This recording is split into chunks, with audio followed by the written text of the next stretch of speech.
bienvenue sur le plateau de Parlons peu, parlons bien. Nous sommes ravis de vous accueillir pour ce 3e épisode. Un épisode qui est dédié au segment du luxe et prestige. Je sais que c'est un segment qui, en général, intéresse tous les acteurs de l'immobilier. Et nous avons décidé de faire ce 3e épisode sur le luxe et prestige pour faire un peu un état du marché, qu'on y trouve des informations un peu plus précises sur ce marché, et puis aussi comment aborder ce marché à partir du moment où vous avez décidé de vous intéresser au luxe et prestige. Est-ce qu'il y a des méthodes particulières, des choses à ne pas faire, des choses à faire? Et pour tout ça, nous allons en parler avec nos deux invités que je remercie d'être avec nous aujourd'hui. Nous avons Marlène Dufossé qui est la responsable, la spécialiste du luxe et prestige pour le groupe Se Loger. Bonjour Marlène. Bonjour et merci pour ton invitation. Avec grand plaisir. Et nous avons Nathalie Tillet qui alors là, a le rôle très opérationnel parce que Nathalie est conseillère chez Capifrance. Nathalie traite un peu tous les biens qu'il y a à vendre sur ton secteur, mais tu es spécialisée luxe et prestige. Et pour la petite anecdote, tu es la numéro 1 chez Capifrance et la numéro 1 en luxe et prestige. Nous sommes très honorés du coup, et je suis très honoré de vous accueillir aujourd'hui. Merci beaucoup. Nous sommes ensemble pour une petite heure et au bout d'une heure, les personnes qui nous écoutent et qui nous regardent devront à peu près tout savoir sur le luxe et prestige et sur ce marché. Première question que je te pose, Marlène, c'est justement sur ce marché du luxe et prestige dont on parle très régulièrement. Est-ce que tu peux nous indiquer un peu les volumes de vente, les régions où il y a les volumes de vente qui se réalisent davantage? Est-ce que tu peux nous mettre un peu de contexte sur ce sujet-là? Oui, tout à fait. Alors, sur 2023, on a comptabilisé 8700 ventes sur des biens à plus de 1,2 million. Ça représente 1% des ventes du marché. Et 870 ventes sur des biens à plus de 3,2 millions. Et là, on est sur 0,1% du marché, ce qui est vraiment une niche sur le marché de l'immobilier. Donc 1% du marché total en France, c'est oui, assez faible. Et j'avoue que quand tu m'as partagé ces informations, j'étais le premier surpris parce que je pensais que globalement le volume de vente était plus important. Donc 1% du marché, et on en parle très souvent de ce marché. Ces ventes se réalisent un peu partout en France. J'imagine qu'il y a des régions où le marché est plus dynamique. Est-ce que tu peux nous éclairer justement au niveau de la géographie? Oui, il y a vraiment des foyers de concentration en fait, de l'offre avec Paris qui concentre 35% des biens de plus de 1,2 million. L'ouest parisien, on va avoir 10%. Et puis après, ça va être toutes les façades littorales avec la Côte d'Azur, 14% de l'offre. La Côte Atlantique et la Normandie également. Et puis, on va avoir la zone Provence et les Alpes avec 6 à 8% de l'offre. Donc c'est vraiment très concentré, effectivement. Ok, donc 45% des transactions en luxe et prestige sur l'Île-de-France. Oui. 14% l'arc méditerranéen, enfin oui, la Côte d'Azur, hein, oui, c'est pas l'arc méditerranéen, c'est la Côte exactement, d'Azur. parce qu'il y a la Provence encore qui est à part et qui est à notre marché, et puis la Côte Atlantique. Un petit mot sur l'évolution des prix, parce que on a des informations sur les prix en France, alors ça veut tout dire et rien dire. Sur ce segment, est-ce que tu peux nous partager quelques infos? Oui, alors on voit que le marché du luxe résiste mieux que le marché de l'ancien en termes de prix, puisque de façon locale sur Paris, par exemple, sur 2 ans, on note une baisse de 12% des prix sur l'ancien, versus une augmentation de 2,2% sur le luxe. Et à l'échelle de la France, sur les 12 derniers mois, une baisse de 2,5% sur le marché de l'ancien et une évolution positive de 1,7% D'accord. Donc sur le luxe. Quand on dit que le marché du luxe et prestige résiste bien, c'est vrai. C'est pas une intox, c'est une info. Exactement, c'est une info. Super, merci beaucoup. Alors justement sur ce marché, Nathalie, est-ce qu'il y a des différences, j'allais dire, dans la relation client ou dans le traitement de ces biens luxe et prestige, qu'il s'agisse de rentrer des affaires ou de les vendre? Alors, on signale que tu n'es pas sur la Côte d'Azur, tu n'es pas en Île-de-France, tu es à Orléans. Voilà. Alors Orléans n'est pas cité, mais ce qu'on peut se dire, c'est que des biens de luxe et prestige, il y en a évidemment partout en France, notamment à Orléans et dans cette région orléanaise. Est-ce que tu notes des différences de comportement ou de traitement? Est-ce que tu peux nous partager ton expérience? Alors, commercialiser en fait un bien de prestige, c'est la même chose qu'un bien, que tous les biens. Après, ce qui va être différent, ça va être sur la forme en fait et sur l'approche et sur les codes. On a 2 étapes importantes, l'entrée des mandats et puis la vente des biens. Au niveau de l'entrée des mandats, c'est plus ce qu'on appelle nous le sourcing et c'est vraiment la recommandation qui va primer et c'est comme ça qu'on va rentrer. C'est plus les personnes qui ont un bien de prestige qui vont venir vers vous. Donc il faut être reconnu sur son secteur, avoir une expertise du marché, une connaissance approfondie de tous les biens. Il faut être recommandé, donc idéalement, effectivement, sur votre secteur, si les notaires vous recommandent, c'est plus facile d'avoir des biens. C'est plus, excuse-moi de t'interrompre, oui. C'est plus un peu du bouche à oreille, oui. C'est du relationnel. Exactement. On va pas se dire que je prends mon paquet de flyers dans la rue, et je vais les distribuer, je vais taper aux portes, ça marche pas. Et j'imagine d'ailleurs qu'il y a un certain nombre de propriétaires qui n'habitent pas la propriété en question, oui. Donc si je peux taper tous les jours, je ne vais pas forcément les rencontrer. Bien sûr. Donc le relationnel, l'expertise qui fait en fait ta notoriété, oui. Et donc tu es recommandé, oui. Et donc le propriétaire te fait confiance pour cela et accepte de te rencontrer. Oui, voilà. Et il faut savoir valoriser en fait ses compétences et essayer de travailler sur l'exclusivité. Bien sûr, il y a des qualités, la discrétion, c'est très important, et la confiance. Et surtout pour les biens de prestige, il faut vraiment incarner valeur, droiture, être sincère, essayer d'être au plus juste justement sur nos évaluations qui sont un petit peu plus compliquées en ce moment par rapport à la hausse des prix post-Covid et la hausse des taux en 2023. Il faut essayer d'être au plus juste, mais c'est vrai, c'est pas toujours facile. Excuse-moi, tu parlais de compétences, j'imagine que dans l'univers du luxe et prestige, les propriétaires que tu rencontres sont des gens qui ont de l'expérience, c'est pas la première fois qu'ils mettent en vente. Oui. Donc ce sont des gens qui sont informés, qui ont une certaine expérience, qui sont assez exigeants. Oui. Donc ils attendent que tu sois concise, j'imagine, que tu sois précise. Et ça participe au succès d'un conseiller luxe et prestige. Bien sûr, et après au niveau de la vente, il faut mettre plus de moyens. On va nous demander donc là, tu parles de la commercialisation. Oui, la commercialisation. Donc en fait, une diffusion sur les sites luxe et prestige, sur les sites qui vont sur l'étranger. Ce qui est très important, c'est de réaliser vraiment un reportage photo qualitatif et réel. Et complet, et vraiment des jolies photos bien travaillées. Après, personnellement, je fais toutes mes photos toute seule. Ensuite, il faut, si possible, faire une visite virtuelle.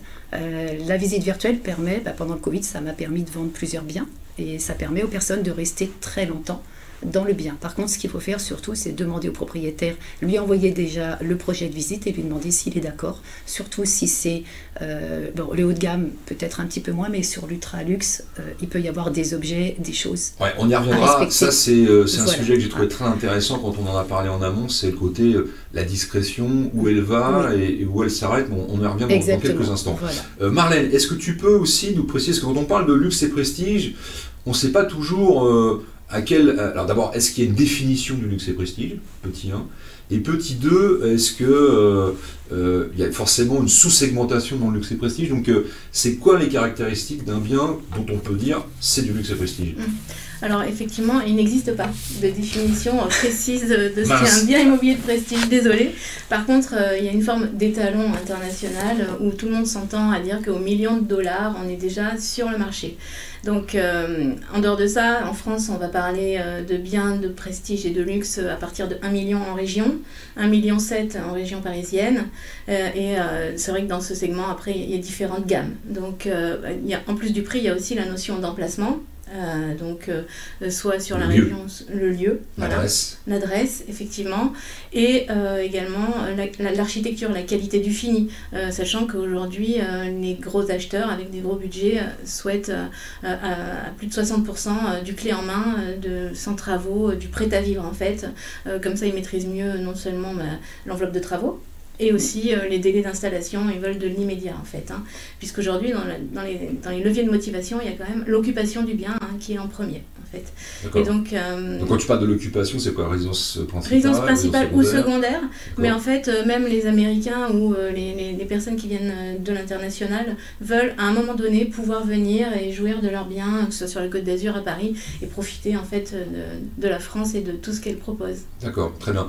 On parle souvent, alors on entend parler des fois, je pense qu'il y a des confusions entre le haut de gamme, le luxe, l'ultra luxe. Est-ce que ça, c'est segmenté? Et si oui, comment c'est segmenté? Oui, alors on va parler de biens haut de gamme pour des biens dont le prix au mètre carré va être 1,5 fois supérieur à celui du secteur. Comme sur Orléans. Voilà, un petit peu. Je confirme.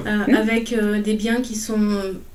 Pas tellement rares à trouver, qui sont du coup faciles à trouver, ils sont nombreux sur le marché, mais qui proposent un bel emplacement et des belles prestations. Sur le luxe, on va être à 2 fois le prix du marché sur le même secteur, avec 2 fois le prix au mètre carré. 2 fois le prix au mètre carré, pardon, sur le secteur, avec une notion de rareté, en fait, moins facile à trouver. Oui. Et là, après, sur l'ultra luxe, on sera sur des biens d'exception, beaucoup plus rares sur le marché, 3 fois et demi supérieur au prix au mètre carré sur le secteur. On va être sur des lieux comme Monaco, Saint-Tropez, ou alors sur des hôtels particuliers, des domaines viticoles, des châteaux. Voilà. En fait, pour cette notion, je reviens sur la notion haut de gamme et luxe. C'est bien de prendre un petit exemple concret. Par exemple, j'ai un bien sur la Croisette à Cannes ou alors sur la promenade des Anglais à Nice. Bon, rien qu'en termes d'adresse, déjà, je sais que je vais être sur du haut de gamme. Si en plus mon bien propose une vue mer, de belles prestations, je vais être plutôt là sur une catégorie luxe en termes de prix, quoi. Bon, super, très bien. Donc, merci pour ces précisions. Nathalie, je reviens sur cette relation client.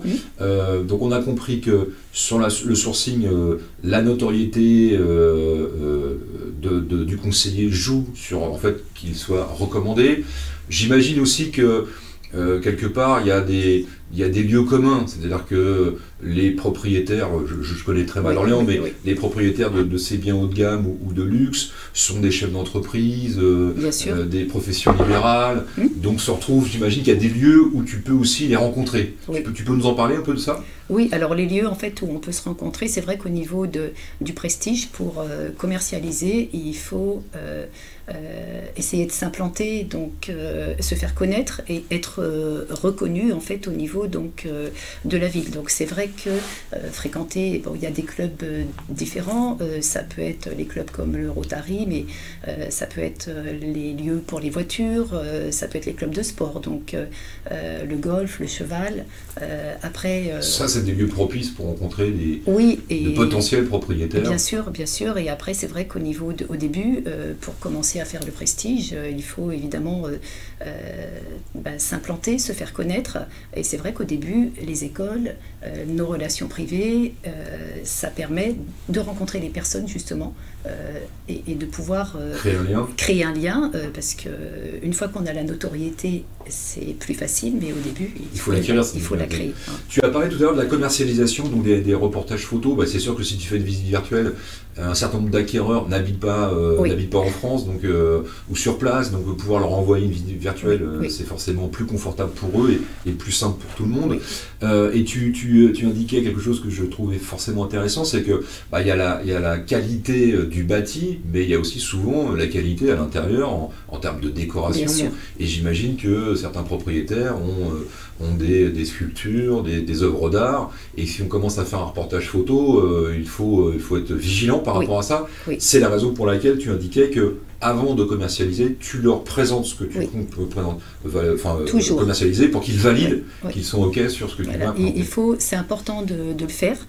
Il faut préparer aussi une fiche technique qui soit qualitative et vraiment précise sur tous les points. Il faut connaître un petit peu la qualité des prestations, le niveau des travaux, les matériaux utilisés, tout ce qui en fait peut expliquer le prix d'un bien, parce qu'on peut avoir un bien rénové avec énormément de travaux et quelque chose qui va être rénové plus simple. Parce qu'en fait un acquéreur en luxe et prestige, il a un vrai niveau d'exigence, et c'est pas parce qu'il a des moyens légèrement supérieurs ou très supérieurs à d'autres personnes qu'il va acheter sans regarder. Justement, la relation avec les acquéreurs, comment ça se passe ? Est-ce que il y a, je sais pas, ils viennent en hélicoptère, tu lui envoies un voiturier ? Sur Orléans, non. Sur Orléans, ça se passe pas comme ça. Alors comment ça se passe avec les acquéreurs ? Est-ce que la présentation du bien se fait un peu de la même façon ? Alors, en fait, au niveau des acquéreurs, le traitement du client, ça reste le même, mais la première impression, elle va vraiment être essentielle et importante. Il faut donner une image positive de son travail, avoir un accueil chaleureux. Et je pense être passionné et motivé par son travail. Je pense que c'est la chose la plus importante. Et l'humain reste au cœur de notre métier. C'est aussi une relation de personne à personne. Bien sûr, une réactivité, une écoute, un professionnalisme, bien évidemment, mais aussi beaucoup de bienveillance, d'empathie. Quelquefois, la sensibilité peut être un défaut, mais je pense que pour l'immobilier, la sensibilité, ça permet de comprendre vraiment ce qu'attend demandent les personnes. Et pour cela, j'ai aussi un site en fait qui est dédié où j'ai tous les biens vendus dessus. C'est un portfolio avec une présentation, quelques photos, un descriptif. Il n'y a pas de prix puisque c'est un bien vendu. Ça permet aux acquéreurs de valider en fait que leur bien fait bien partie de ce qu'on peut appeler le luxe et prestige au niveau d'Orléans. Et les acquéreurs, je leur demande juste de me dire quels sont les biens qui correspondent à leurs attentes, sans parler de prix, juste pour comprendre ce qu'ils recherchent. Et essayer vraiment de leur présenter uniquement ce qu'ils cherchent et pas tous les biens. Et dans le comportement de l'acquéreur quand il visite, est-ce que il est... alors on va faire des généralités, hein. Oui. On pourra aller sur les anecdotes tout à l'heure, mais est-ce qu'il est plus attentif, plus rigoureux ou plus négligent comment il se comporte? Est-ce qu'ils ont des exigences un peu farfelues? Comment ça se passe? Alors, quelquefois, il y a des exigences mais en fait, ce qu'il faut surtout, c'est une grande disponibilité. Ce sont des gens qui n'ont pas forcément trop de temps. Donc, ce qu'ils nous demandent, et s'ils font appel à un négociateur immobilier, c'est pour qu'on fasse une présélection par rapport à leurs critères. Surtout, demander leurs critères. En fait, il faut être à leur écoute. On est là pour les aider et pas leur faire visiter. C'est pas le type de client qui a visité 40 biens. D'abord, il n'y en a peut-être pas 40 à la vente. Non, il n'y en a pas. Simplifier la démarche. Et puis, quelquefois, si on arrive à comprendre ce qu'ils recherchent, on peut partir sur une base de biens, par exemple un hôtel particulier ou bourgeois, mais on peut avoir nous aussi l'audace de lui présenter, s'il veut des beaux matériaux, de partir sur quelque chose de très différent, style un loft. Oui, c'est ce que tu m'expliquais. Oui. Tu avais un couple d'acquéreurs, lui, il ne voulait absolument pas entendre parler de ce type d'habitation. Il recherchait vraiment que une maison bourgeoise dans un quartier bourgeois. Et je leur ai proposé un loft. Et par mail, madame m'a répondu pourquoi pas. Et monsieur m'a répondu n'importe quoi. Ils ont visité. Ils ont eu un vrai coup de cœur. Et c'est vrai qu'ils m'ont remercié parce qu'ils m'ont dit mais jamais on aurait demandé et on aurait pensé à un loft. Mais c'est ça la qualité d'un conseiller efficace, c'est d'influencer et d'être force de proposition. Oui. Marlène, je reviens à toi puisqu'on est sur les acquéreurs.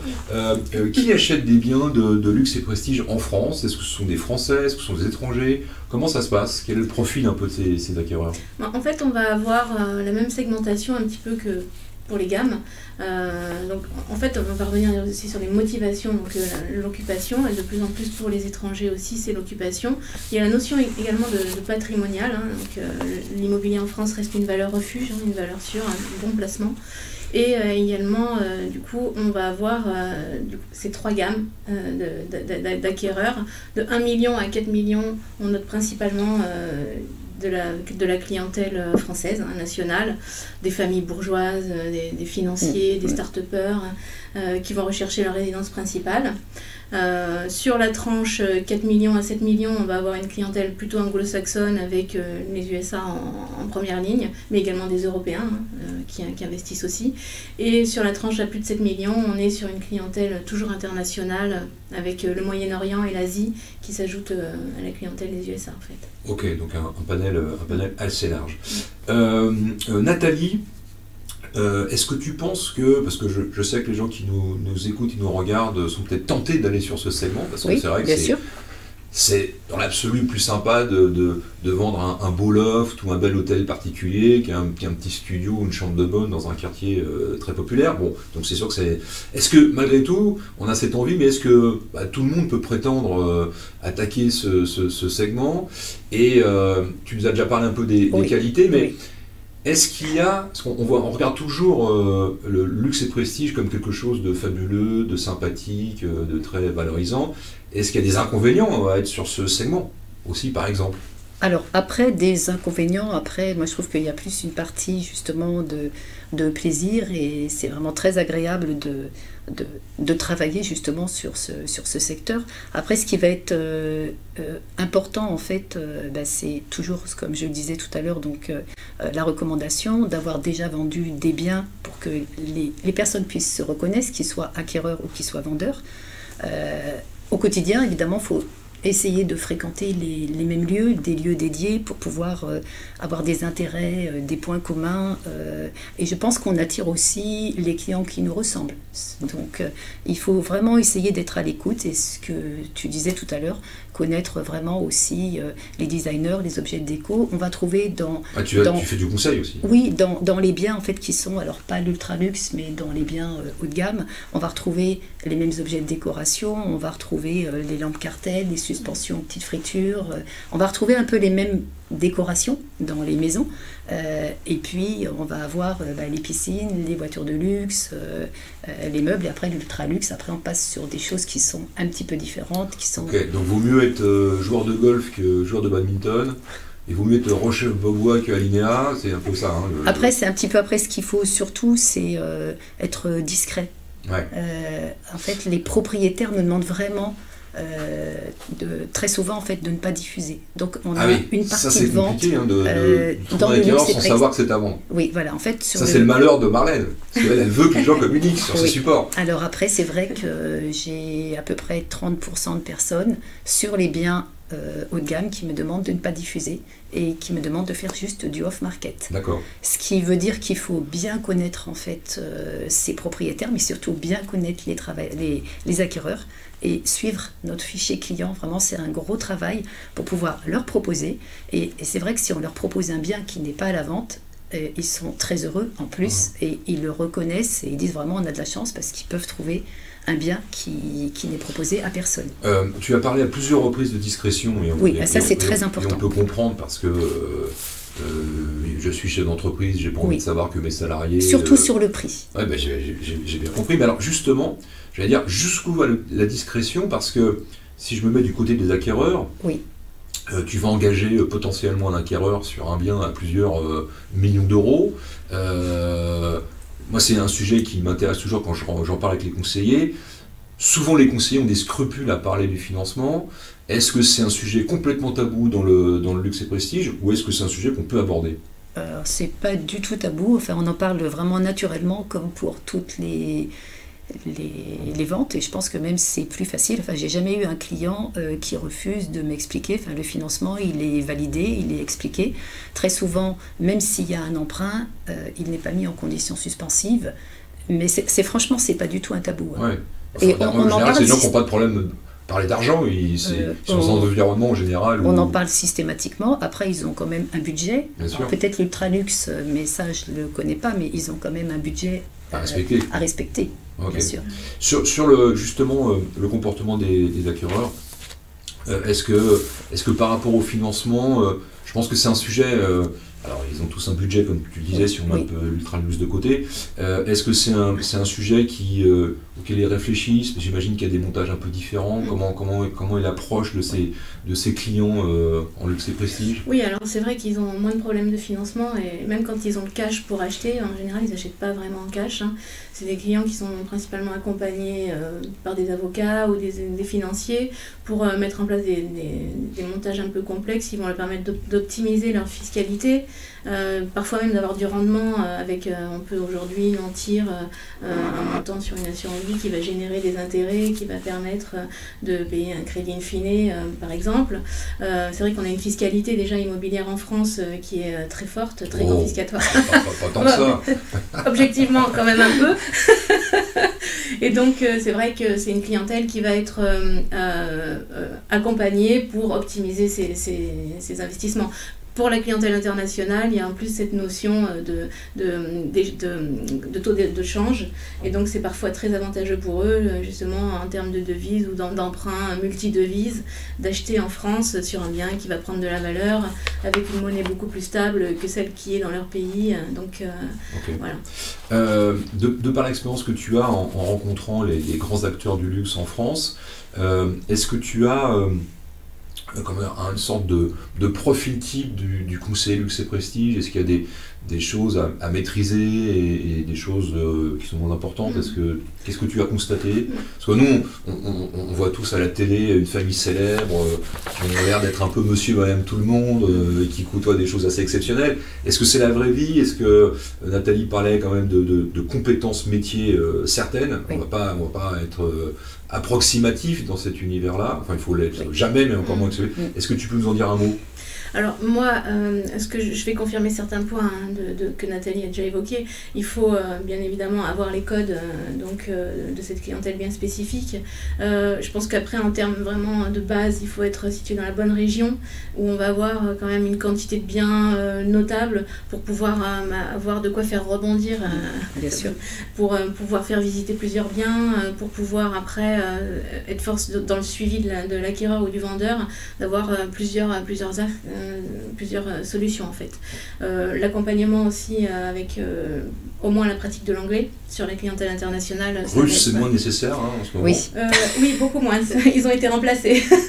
Donc l'anglais suffit en fait en général à aborder toutes les nationalités, les intermédiaires également, donc avoir un beau réseau d'intermédiaires et aussi en fait être présent sur les événements, en tout cas dans les lieux reconnus comme étant plutôt haut de gamme. Ok.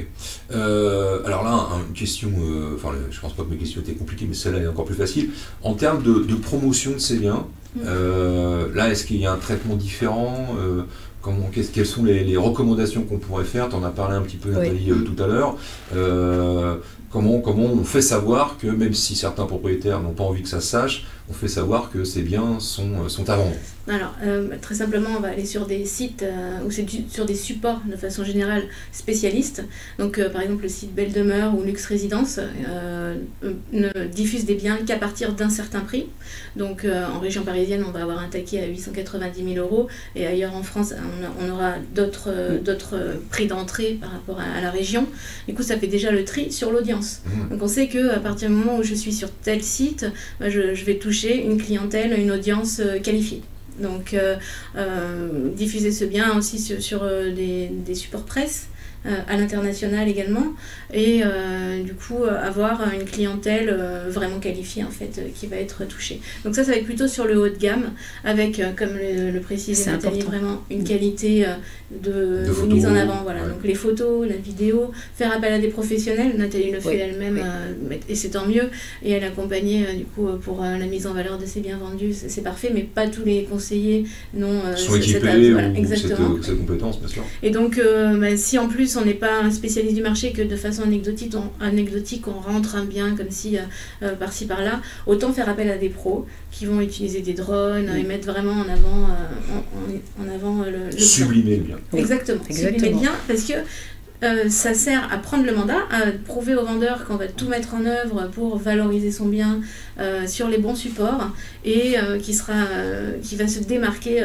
par rapport à l'offre et aussi auprès des acquéreurs puisque ça en fera une bonne impression en fait. Et pour venir sur ce point justement au niveau local, au niveau de notre secteur, il faut être présent, donc il faut essayer d'intégrer des clubs, en ce moment des clubs de business. En ce moment, ce qui est à la mode, il y en a beaucoup sur Orléans, c'est les after-work.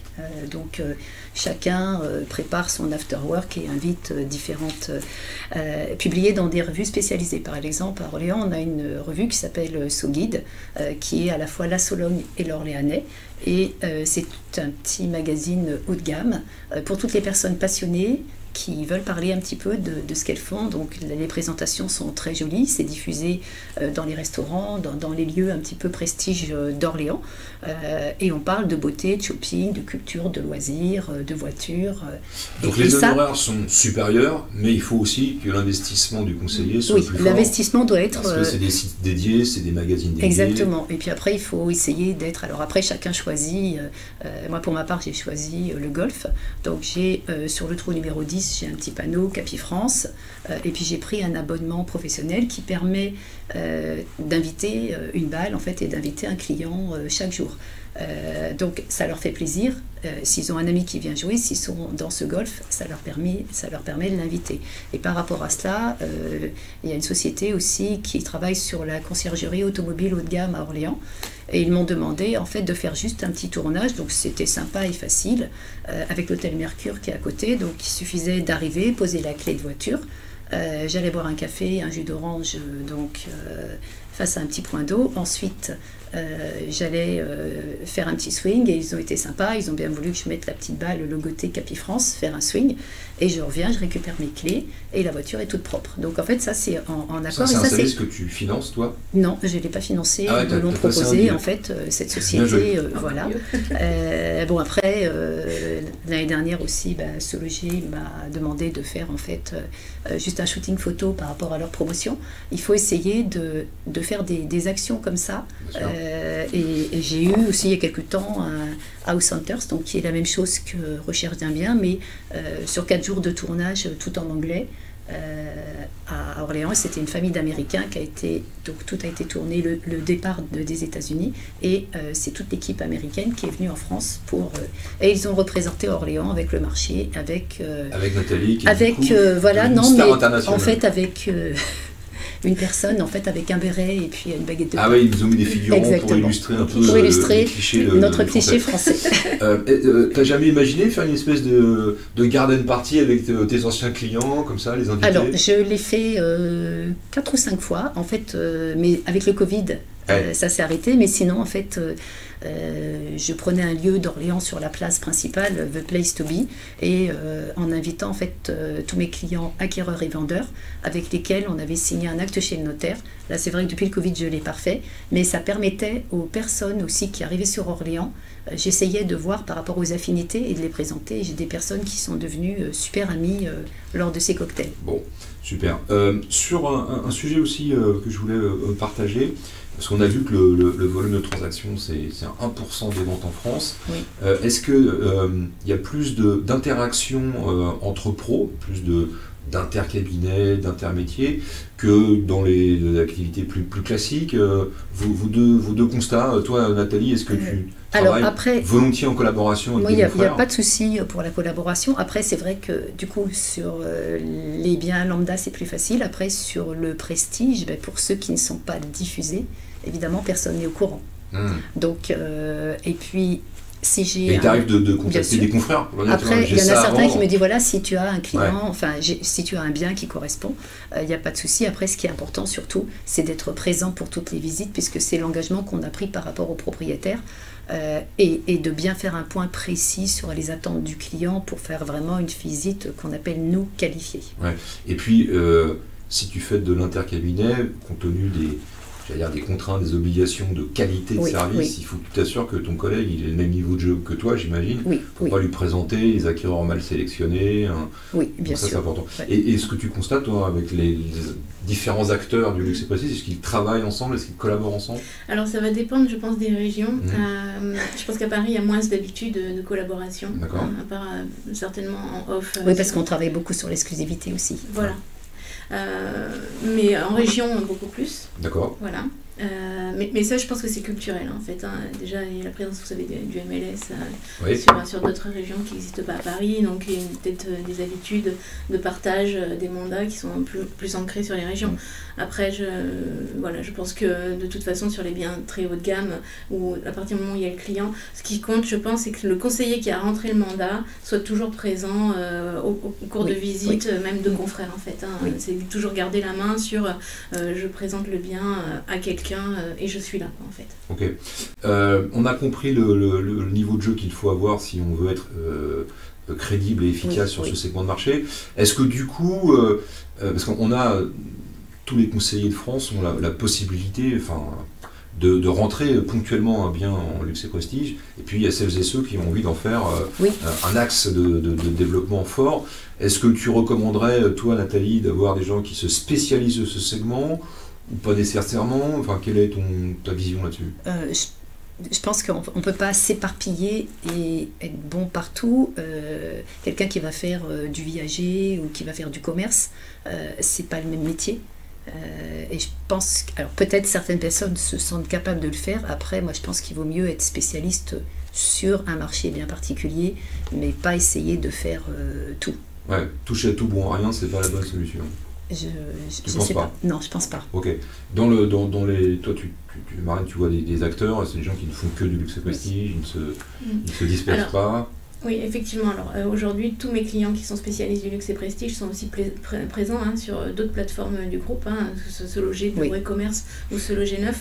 Mais après, par exemple sur Bureau et Commerce ou Se Loger Neuf, qui sont des marchés vraiment très à part, ils vont avoir des spécialistes de leur marché en fait. En interne. Voilà, en interne. Et ce ne sera pas les mêmes personnes qui vont vendre un hôtel particulier à Paris, qui vont vendre un local commercial. Et dans certaines agences, est-ce que les équipes sont aussi segmentées par rapport au marché? C'est-à-dire qu'il y a ceux qui travaillent le haut de gamme, des conseillers qui font du luxe et des conseillers qui font de l'ultra luxe, où chacun va là où le marché le pousse. Je pense que, en fait, il peut y avoir des spécialistes. Ceci étant, le spécialiste qui rentre un bien à 3 millions pour des propriétaires, ces mêmes propriétaires demain le rappellent parce qu'ils ont un petit bien à vendre, il va le prendre aussi. En fait, vis-à-vis du propriétaire, ils se doivent aussi de faire d'autres gammes de biens. Un accompagnement jusqu'au bout. Ok, parfait. Le temps passe et on va peut-être passer à un moment donné aux questions que nos auditeurs nous posent. Quand on a échangé en préparation, Marlène, sur cette émission et qu'on a parlé des acquéreurs, notamment des acquéreurs étrangers, tu m'as dit que les étrangers choisissaient en général la France parce que c'est un beau pays, parce qu'il y a l'art de vivre à la française, on y mange bien, on y boit bien, il y a une qualité aussi de maison qu'on ne trouve pas partout, il y a un littoral incroyable, il y a des montagnes superbes, et tu m'as dit aussi qu'ils ne choisissent pas la France pour la fiscalité, si on l'a compris, mais aussi parce que c'est un pays qui est politiquement et économiquement stable. Et là, on sait, vous et moi, que dans quelques semaines, il est fort probable qu'il y ait un changement politique important. Est-ce que tu penses que ça va avoir un impact sur le marché et si oui, sur quelle durée, avec quel niveau d'impact justement? Est-ce que tu as une idée? Est-ce que tu as réfléchi à ça dans ton groupe? Oui, on y a réfléchi, on a échangé avec nos clients à ce sujet et c'est vrai qu'on s'attend naturellement à une forme d'attentisme, au moins les premières semaines autour de la période des élections. Pourquoi? Parce qu'en fait, à l'international, on est très regardé. Dès qu'il y a des mouvements sociaux en France, il y a une espèce d'effet loupe, en fait. Et c'est vrai que certains médias américains ou ailleurs dans le monde ont tendance à mettre un petit peu l'accent sur les débordements dans les rues et ce qui peut donner un sentiment d'insécurité que vous et moi, on ne va pas ressentir finalement si on est à Paris. Tout est dans une rue, en fait. Mais à l'international, ça peut effectivement avoir un effet frein, mais qui, on l'espère, sera résorbé par une réalité sereine. Oui, il ne va pas y avoir des manifestations pendant des mois et des mois, probablement. Voilà. En tout cas, c'est pas ce qu'on souhaite. Exactement. Ok, écoutez, mesdames, merci pour ces informations. Je vous propose de passer aux questions, si nous en avons. Alors, on va regarder en régie. Alors, donc c'est Laurence qui pose une question. D'après votre définition des produits concernés, l'ancien avec des châteaux, parfois à restaurer, ne fait pas partie du luxe. Alors moi, je ne suis pas le spécialiste, mais j'aurais tendance à répondre si, bien sûr. Oui, bien sûr. Parce qu'on a parlé de qualité architecturale, donc un château, c'est un bien rare. Un bien d'exception. Un bien d'exception, donc bien sûr. Après, s'il est à restaurer, c'est une autre... Voilà, et s'il ne fait pas partie de la zone géographique que j'ai évoquée, c'est parce que en volume et en concentration de biens, j'ai vraiment dressé un portrait type, mais effectivement, il y a des zones où il y a des châteaux, et les châteaux sont des produits d'exception qui ont toute leur place sur nos sites, en tout cas. Ok, ça c'était la question de Laurence. Jean-Emmanuel, est-ce qu'un bien professionnel comme une propriété en société avec des vignes fait partie des biens de luxe? Oui, aussi.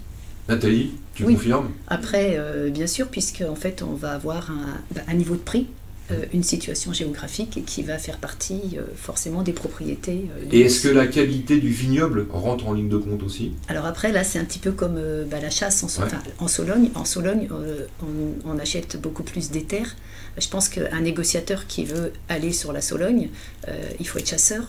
Les propriétés, on visite des hectares, il faut un 4x4, c'est encore... Il y a un équipement spécifique. Un équipement, et puis il faut connaître, il faut savoir les bracelets. Enfin, après, voilà, c'est une spécificité sur lesquelles... Donc on peut répondre oui, ça en fait partie. Oui, ça en fait partie. On a même un champ de recherche, nous, domaine viticole. Ah, il y a un champ de recherche.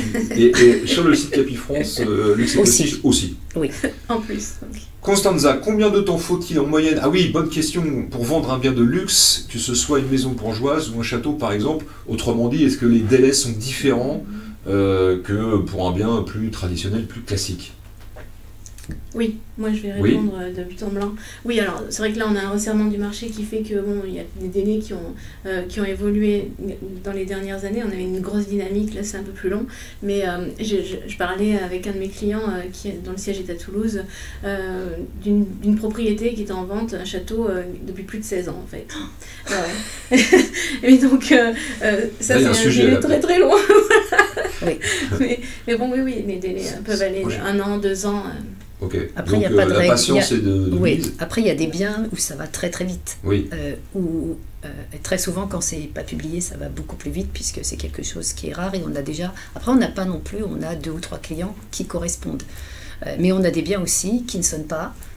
On a des biens où on fait 15 visites, où on va 3 fois chez le notaire, et puis à chaque fois, il y a quelque chose qui fait que ça ne se vend pas. Parce que j'imagine que là aussi, on a affaire à des propriétaires, pour certains trucs, qui n'attendent pas cette transaction pour mener un autre projet.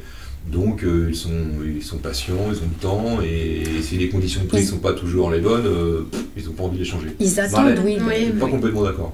En fait, j'allais ajouter, il y a aussi des notions, des fois il y a des indivisions, il y a des choses très complexes de propriété familiale, où il suffit d'un événement en fait, en dernière minute qui fait que ça peut. Ouais. Ok. Michel, avez-vous... Ah non, Constanza, je crois qu'on a répondu à la question de Constanza. Michel, quel équipement conseillez-vous si on veut soi-même faire le relevé des pièces et des plans pour un château ou un manoir avec beaucoup de pièces par exemple? Compliqué. Oui, alors après, on peut le faire avec les lasers, hein, bien évidemment. Après, il ne faut pas que ce soit des pièces rondes, sinon c'est un petit peu plus compliqué. Après, je pense qu'il faut faire appel et expliquer aux propriétaires qu'il faut faire les diagnostics et demander une mesure en fait, de toutes les pièces, ce qui paraît plus cohérent, ne serait-ce que par rapport à l'acquéreur potentiel. On a un relevé qui est fiable et qui est précis. Après, il y a des techniques, Michel, mais on ne va pas rentrer dans ce débat. Si tu as des pièces justement qui ne sont pas rectangulaires, il y a des systèmes de triangulation qui fait qu'on fait une somme de triangles et on arrive à une surface de pièces qui sont parfois un peu compliquées à mesurer. Après, à partir du moment où on a le mandat, si on fait une visite virtuelle, on a la possibilité, en tout cas sur Matterport, c'est très précis. Et lorsqu'on va sur le détail, Matterport refait un croquis, note toutes les superficies, calcule, enfin c'est très très complet. Ben voilà un petit placement de produit qui est utile, là, très bien. Voilà. Par contre, c'est un petit peu long puisqu'il faut faire une prise de vue tous les mètres. Oui, donc sur un château, ça peut durer la journée. Michel, avez-vous des conseils pour faire de la visite virtuelle? Alors je ne sais pas quelle est la nature des conseils qu'attend Michel. Est-ce que tu as des conseils? Donc tu as dit oui, tu recommandes d'en faire. Je recommande surtout sur les biens de prestige et puis même pour les autres biens, sur les exclusivités, ou si vous avez quelqu'un qui n'est pas sur place et qui demande une visite virtuelle, je vais la faire. Ça permet à la personne de rester. J'ai une fois une cliente, elle m'a dit, j'ai passé plus de 20 heures, je connais la maison par cœur. Par contre, s'il y a des défauts dans la maison, on zoome et on voit tout. Donc c'est vrai que si la maison est parfaite et sur un bien qui a été rénové, c'est très facile. Et le prestige, c'est aussi le coup de cœur. Et donc une décision très rapide. En fait, c'est un vrai bonheur de travailler sur les jolis biens. Les gens vont vite, mais il faut que tout soit parfait. Voilà. Pas de temps à l'improvisation. Ok, je crois que c'était la dernière question qui nous était posée. Non, il y a encore 2 questions. Alors on fait signe qu'il y a 2 questions, on va les lire avec grand plaisir. Alors Constanza, les clients préfèrent-ils se tourner vers des agences ou des professionnels avec des noms anglais ou américains? Ah, c'est vrai que c'est un peu la mode d'avoir des noms anglo-saxons. Internationaux. Ouais. Alors, est-ce qu'il faut... Nathalie, on peut pas dire que ton nom est très anglo-saxon, mais non, pas du ça tout. n'empêche pas d'avoir beaucoup de succès. Ah, et encore si on... Oui. Non, je pense pas. Du tout. On pourrait chercher. Et moi, je regarde non plus dans les marques dont je m'occupe. Il y a effectivement... Féo, Garcin, c'est pas très anglo-saxon. Junot, Breteuil, on va avoir... Mais bon, après, c'est souvent les noms des familles elles-mêmes, les marques. Après, on va avoir la connotation internationale de Barnes International, Engel & Volkers, qui sont en fait les noms d'origine des marques, voilà, mais c'est pas obligatoire. Voilà. Guillaume, quel conseil donneriez-vous à un vendeur qui préfère vendre avec une agence spécialisée en luxe et pas un réseau qui touche à plusieurs filières? L'humain est important. Ça, c'est un sujet qui te concerne, parce que Capifrance a une filière luxe et prestige, mais on ne fait pas que du luxe et prestige, donc tu es confronté à cette situation. Mais effectivement, l'humain, c'est pour moi le plus important. Il faut vraiment une relation de confiance, ça c'est primordial. Et après, au niveau de l'agence luxe et prestige, qui peut-être en fait a sa notoriété, Au niveau d'un réseau, il faut que chacun individuellement, en fait, on fasse nos preuves, qu'on arrive à s'implanter sur un marché. C'est un petit peu plus compliqué, mais après, lorsqu'on a des beaux biens, on a tout ce qu'il faut, tous les outils, enfin, au niveau de Capifrance, qui nous sont proposés pour bien diffuser au début. Après, je pense que c'est beaucoup de travail pour pouvoir se faire reconnaître. Après, une fois qu'on a gagné la confiance au niveau de son marché local, de ses notaires, et qu'ils vous recommandent, que même des agences immobilières vous donnent, et des négociateurs vous donnent leurs biens à vendre, ça devient bien sûr plus facile. Mais tout ça, c'est quelques années de travail. Forcément, comme toujours. Ok. Frédéric, pour les visites de biens de prestige, vérifiez-vous l'identité des personnes visitant le bien? Alors, en fait, si c'est demander les cartes d'identité, non. Après, je vais... Tu vas voir sur Google Je vais voir sur Google un petit peu pour voir si je retrouve les personnes, et généralement, on retrouve tout. Ok, mais on pourra le faire. Oui. C'était la dernière question. Nathalie, Marlène, merci beaucoup pour cet échange ou ces échanges qui, je pense, ont profité aux personnes qui se sont connectées. Bonne continuation, bonnes vacances parce que c'est bientôt les vacances. Oui. Et nous, on se retrouvera au mois de septembre pour un sujet dédié au marketing digital et au personal branding. À bientôt, merci de votre attention. Merci beaucoup.